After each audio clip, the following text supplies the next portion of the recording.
Ano ginagawa mo rito? Sasama ako sa seremonya sa paglilipat ng shares. Akala ko hindi ka pupunta. Kasi, acquisition to ng Xinliang nyo. Diba sinabi ni Dad, dapat bongga ang seremonyang to? Kaya dapat andun ako. Sige. Tara.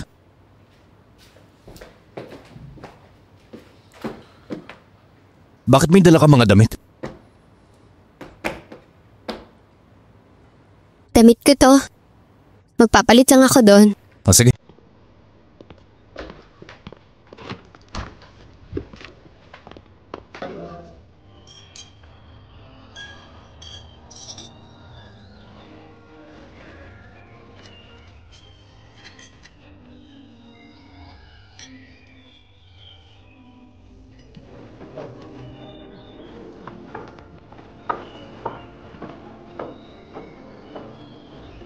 Di ko inaasahan na magiging misis ng president ng Shiny Sushuni yan. Siyempre galing kasi sa scholar family si Miss Su. Kaya napalaki niya ng ganyan yung anak. Mas inasikaso ko pa ang stepdaughter ko kaysa kay Suyaw. Pero hindi ko rin siya tunay na anak. Iba na ang status niya ngayon. Kailangan ko nalang umayon sa gusto niya. Ay, ang bait mo naman. Bakit hindi mo nalang gampanan ng pagiging nanay? Di ka niya siseryosohin yan. Yan niya, nandito na si Mingyan. Hello Mr. Go. Pa, papatiin ko lang si Tita Jiang.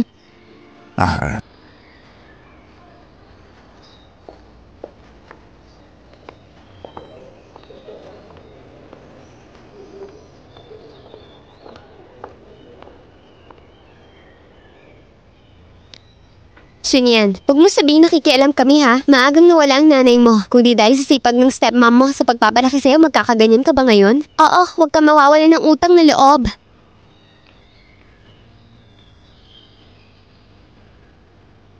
May mga nagawa akong mali noon. Kumihinga ako ng tawad kay tita.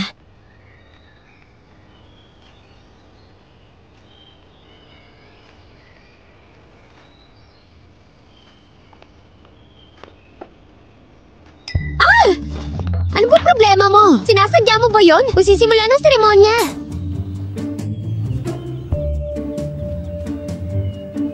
Sorry. Damit na hinanda ni Mingyan para sa akin. Tita, ito na lang po suotin niyo.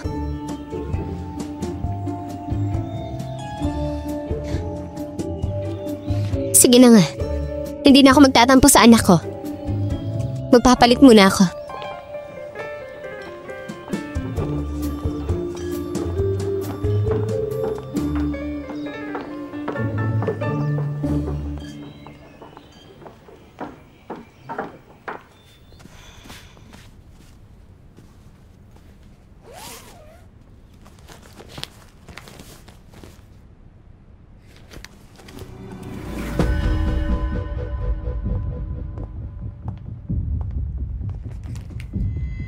Familiar ba tong damit?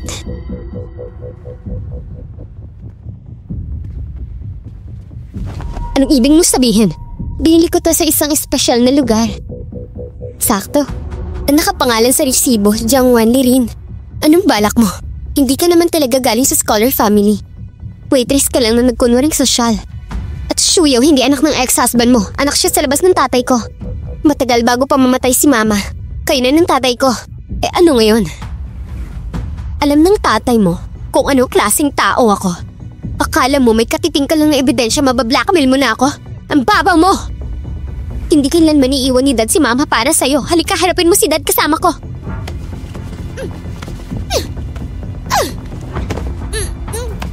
Mga bisita, iniimbitahan ko kayong lahat ngayon dahil may mahalagang bagay na gusto kong i-anunsyo sa inyo. Pero bago itong mahalagang anunsyo na ibibigay ko sa inyo ngayon, may gusto muna ako sabihin. Hindi ko na malayan.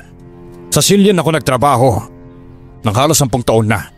Sa mga taong yon, tapat ako sa trabaho, pasipag. Mula sa pagiging ordinaryong clerk, kasama ninyong lahat, nasaksihan ko ang paglago ng Xinliang at ang mga rurok ng tagumpay nito.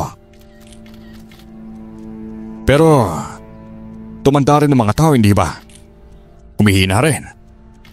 Napansin kong di sumasabay ang isip, pati katawan.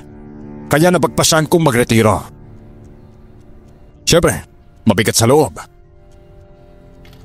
Pero para sa kinabukasan nating lahat, ngayon, para mas gumanda rin ng takbo ng Xinliang at malikha ng mas maraming tagumpay, formal kong inaanunsyo ang pagre-retiro ko.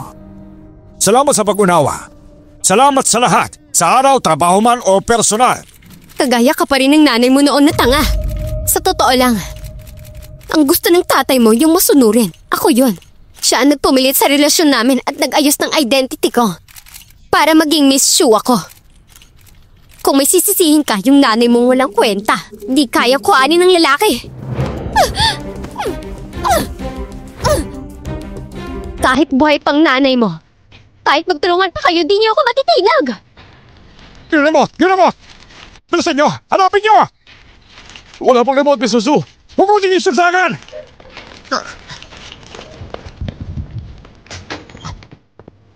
Honey, bakit ka nandito? Nagsisimula namang seremonya?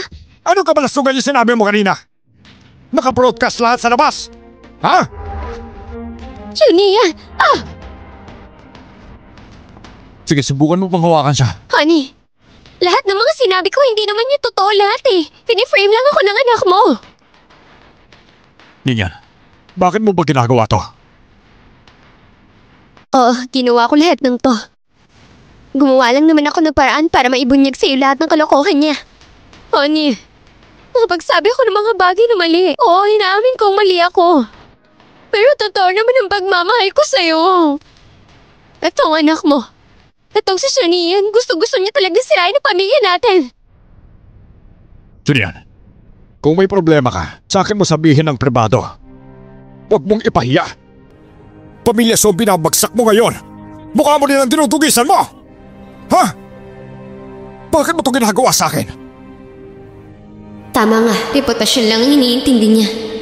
Wala namang konsensya para kay Mama. Kailangan ko magtimpe. Hindi pwede makipagsabayan ngayon. Mr. Su, palihim ako nagbiimbestiga. Pinagnakawan ni Jiang Wali ang grupo ng malaking pondo. Inilipas sa account sa abroad. Baka hindi niyo pa alam. Kaya, isa sa dahilan ko bakit bagsak ang Xinliang ngayon, malaki ang ambag ni Jiang Wali dyan. Ganun ba? Tinatanong kita, totoo ba? Sagutin mo ako! Honey, pakinggan mo muna ako. Bakit? Bakit? Bigyan mo muna ako ng dahilan. May pagkukulang ba ako sa inyo ng anak mo sa lahat ng taon, ha? Bakit mo ginaganito? Honey, sa dami ng taon, hindi mo man lang inamin na siyaw yung anak mo talaga. Gusto ko lang naman masiguro kinabukasan niya. Kahit aminin ko man na anak ko siya, anak ko pa rin naman siya eh. Kulang pa ba ang kabutihan ko sa inyo, ha? Bakit mo pa rin ako tinatraidor? Ma! Pa! Yung mga tao sa labas sinasabi, pangpak daw po kayo.